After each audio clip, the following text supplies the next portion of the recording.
ஸ்ரீ குருப்யோ நமः. இந்த வர்ண தர்மங்கள் மனசை சுத்தப்படுத்துறதுக்காகத்தான் அப்படிங்கிறத பார்த்துட்டு வந்தோம். அதில் மனசு அப்படிங்கிறதுக்கு தான் முக்கியத்துவம் தர்மங்கள் கொடுக்கறது, சரீரத்துக்கு இல்லை அப்படிங்கிறத நாம் பார்த்தோம்.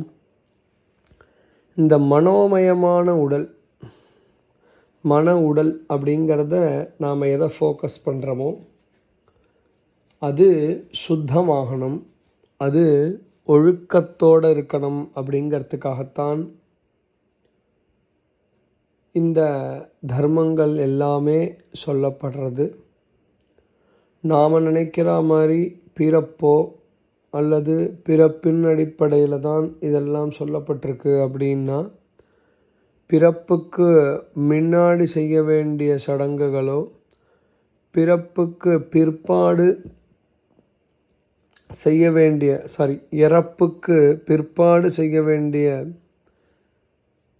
சடங்குகளோ எதுவுமே தேவையற்றதாக இருக்கும்.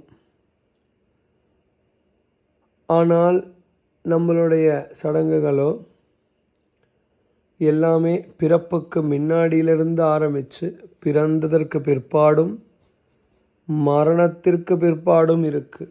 அப்போது நம் கண் முன்னால் தோன்றக்கூடிய இந்த உடலுக்காக ஏற்பட்டது அல்ல இந்த தர்மங்கள் எல்லாமே.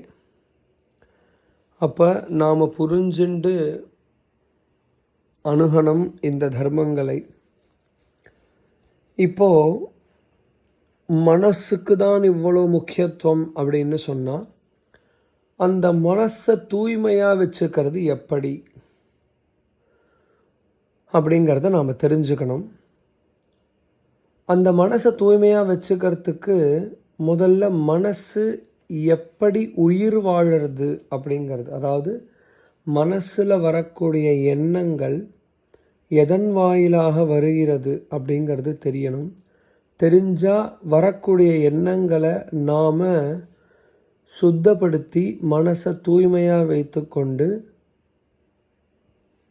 சந்தோஷமாக வாழலாம் அப்படிங்கிறது கருத்து. அப்போ நமக்கு இந்த வர்ண தர்மத்தின் மூலியமாக மனசை சுத்தப்படுத்துறதுக்கு மனசு எப்படி இயங்கிறது அப்படிங்கிறத நாம் நாளை தினம் பார்ப்போம்.